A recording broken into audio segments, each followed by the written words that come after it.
Hey, what's going on, guys? So today I wanted to talk about a game I've been playing a lot of lately called Attack on Toys. I've only had this game for a few days and I've already put nearly 20 hours into it, and it is a lot of fun.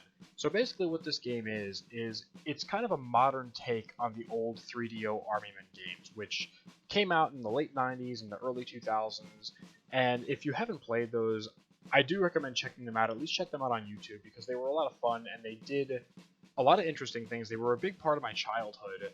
Now, those games had a very broad gameplay style to them. You know, you had games like Army Men Air Attack on the PS1 where you exclusively played as a helicopter, and your kind of goal of the game was to fly around, blow stuff up, and collect different power-ups. It was very arcade feeling.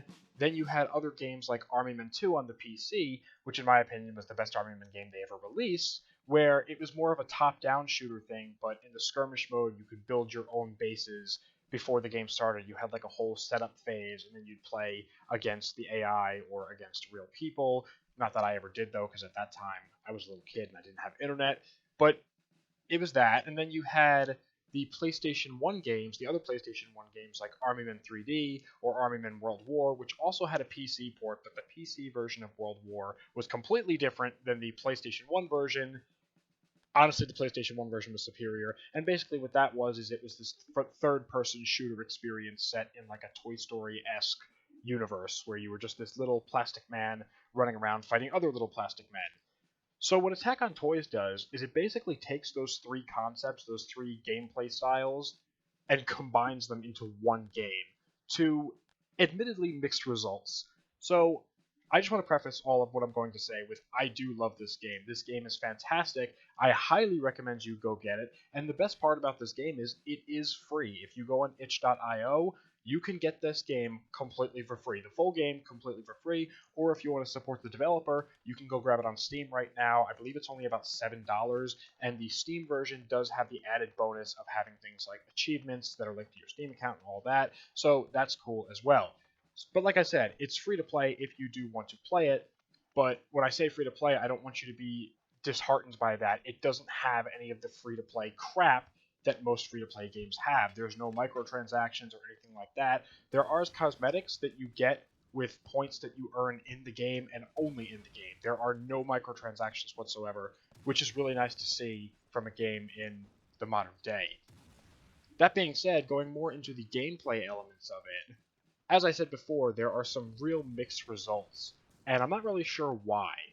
So, a lot of the game is focused around the base building aspect. You can build buildings, or you can deploy even reinforcements. You know, you can build an army soldier or a tank right in front of you as you're in the middle of a firefight. And that is something that I think is really cool, and the fact that they kind of have this almost like an RTS style game going on while you're also playing a third-person shooter is a cool concept, but the problem is I think the gameplay is a little bit too focused on the RTS bit of it.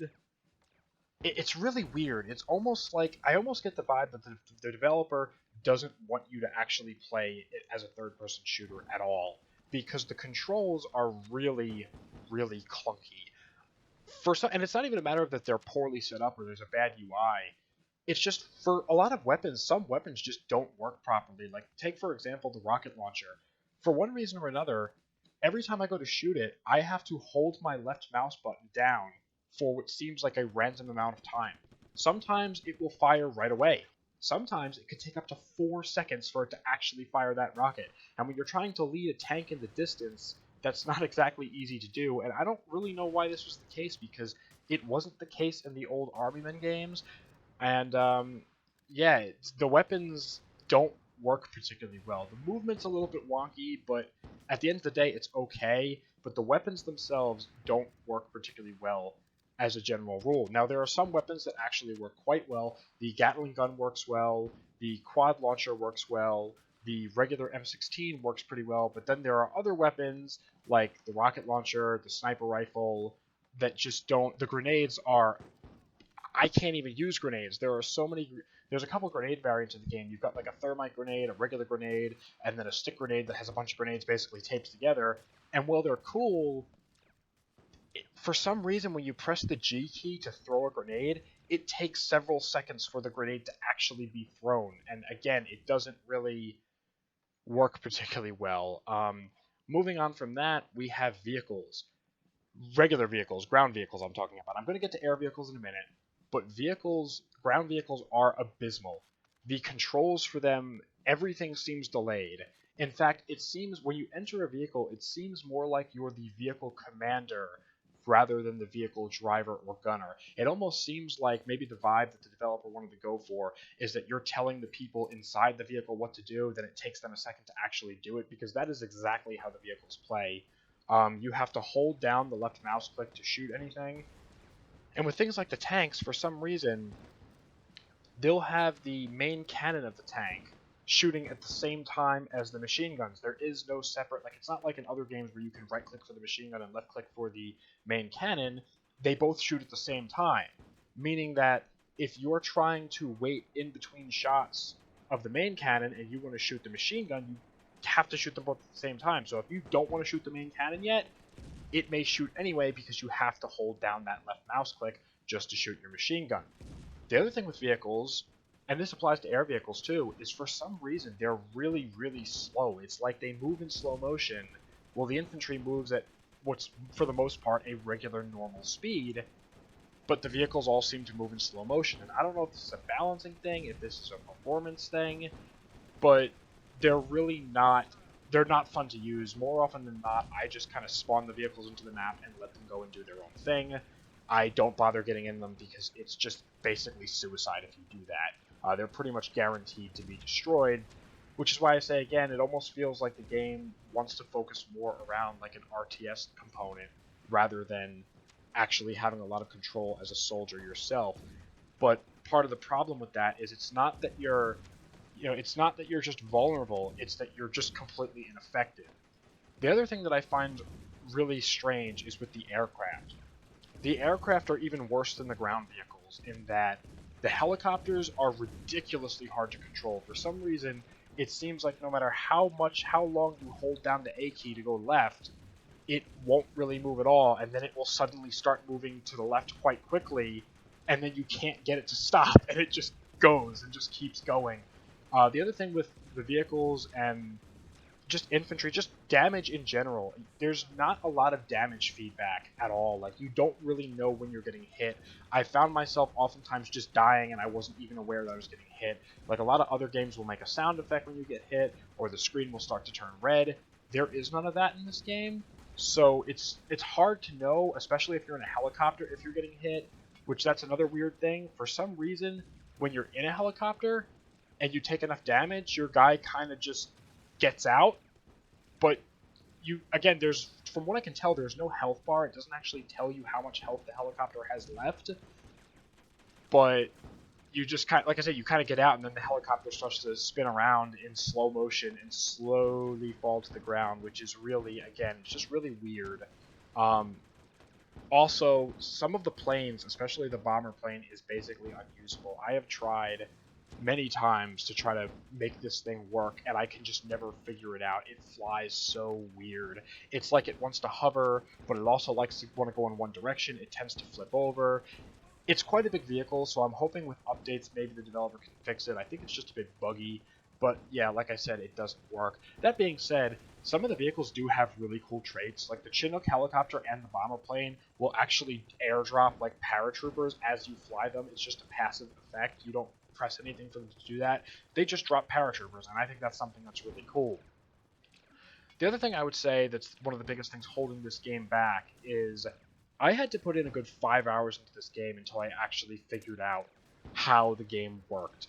There's not a lot of instructions. There is a tutorial mode, which is a massive callback reference to the original Army Men games tutorial mode, which I like. I actually got quite a chuckle out of it. I thought it was kind of neat and kind of funny how similar it was to those tutorials. Basically, it just teaches you, it says, hey, these are weapons, these are vehicles, these are the different weapons and vehicles available to you. Play around with them in a environment with no actual hostile AI. And it was kind of fun, but they didn't actually tell you the goals of the actual game mode. The game mode I find to be the most fun by far is the Conquest game mode. You just play it on massive maps. One of the maps is just, which you're going to see in the background footage, is just a house. It's just a massive, like a life-sized house. and you can be a little plastic man and just run through the entire house, and it's just a giant war going on through the entire house. You can go to the bathroom, the kitchen, the living room, the bedroom, wherever you want to go, you can go and just fight things and build up like a little plastic base, and that is so cool to me. But I didn't know how to actually play it. I had to ask around on the game's Discord, and I said there's nothing in the tutorial that actually really tells you how to play it. At least not that I saw. Apparently what you have to do is you have to capture these little tower things surrounded by sandbags, and they slowly get you points. I originally thought you had to destroy the enemy headquarters, or I thought that maybe you had to kill the enemies, but no, for Conquest mode, that's not how it works. Then there's Skirmish mode and Invasion mode, which are... Skirmish mode is basically just destroy the enemy headquarters, which I find it to be really unbalanced because the skirmish maps are quite small, and the bases start quite close together, so you end up starting the game, and within 30 seconds, you are completely surrounded by tanks, and honestly, I haven't really touched that mode that much because of that. Now, the invasion mode is quite fun. The concept of invasion mode is you're the only one with a base, and you have to build up that base's defenses, while enemies attack you in waves. There's also like a zombies type mode where the zombies attack you, and then there's like giant spiders and bees and ants and things like that. Again, very reminiscent to the original 3DO Army Men games. I think it's a nice touch. It is quite entertaining to play. But that being said, another thing I would say that kind of holds the game back, or something I just found weird, is that there's really not a lot of difference between the difficulty settings. So playing on easy difficulty doesn't feel much different from playing on super hard difficulty. The enemies, no matter what difficulty you play on, seem to be extremely bullet spongy, and I don't know why. And you combine that with the clunky controls for the weapons and vehicles that I mentioned earlier, and it really takes away from the experience. Another problem that I had is the performance of this game just sucks as far as frame rate is concerned. Now, I don't have a supercomputer. I don't have the best computer in the world, but it is definitely a decent computer. It's not like I'm not playing on a cheap laptop or anything. And sometimes I'll find my game dipping to 20 FPS. And I don't even have the settings all the way up. I don't really understand why this is. Again, that's the thing I hope that eventually the developers can add an update in, kind of like Ravenfield did recently. You know, Ravenfield had an update recently that basically doubled the game's performance without sacrificing anything else, and I'm really hoping this game can see something. Even if it's just something where I get a consistent 30 FPS, that would be great, but right now, the optimization of this game is terrible, and like I said, they really need to fix the clunky controls. Now, before I end this video, I want to talk about what is probably the best feature of this game that I actually haven't spent that much time in lately because I've really been enjoying the Conquest mode. So, one of the best features of this game is the Toy Box mode. What Toy Box mode is picture like Gary's mod mixed with Halo's Forge mode, mixed with just a generic level editor all in one thing. You can build your own levels, and it's quite intuitive. It's quite easy to use. That is one thing I do have to say that is amazing about this game. The level editor is literally as simple as just point and click. Like, click on what you want to put on the map, and then click where you want to put it, and then you can just do that. You can build anything you want, and there is a very large selection of items to choose from. You can spawn in a lawnmower and have the army men fight around a lawnmower. You can spawn in a pizza. You can spawn in a baseball bat, and just for scenery, you can build all the little base defenses and structures like that. You can spawn in loads of infantry, and I think that is where this game does shine the most. It's the custom content you can create. The base game vanilla maps are not bad at all. If anything, I would say that maybe they need to have less armies on each map, only because of what I mentioned before, how 30 seconds into the game you're surrounded and just dying right away, regardless of difficulty. But the Toy Box mode is a lot of fun. You can't earn achievements or anything like that in Toy Box mode, which is another thing, before I forget, that I found odd. For some reason, the game allows you to save your session so you could come back to it later, which I think is a really nice feature, and for some reason, a lot of games these days don't allow you to save.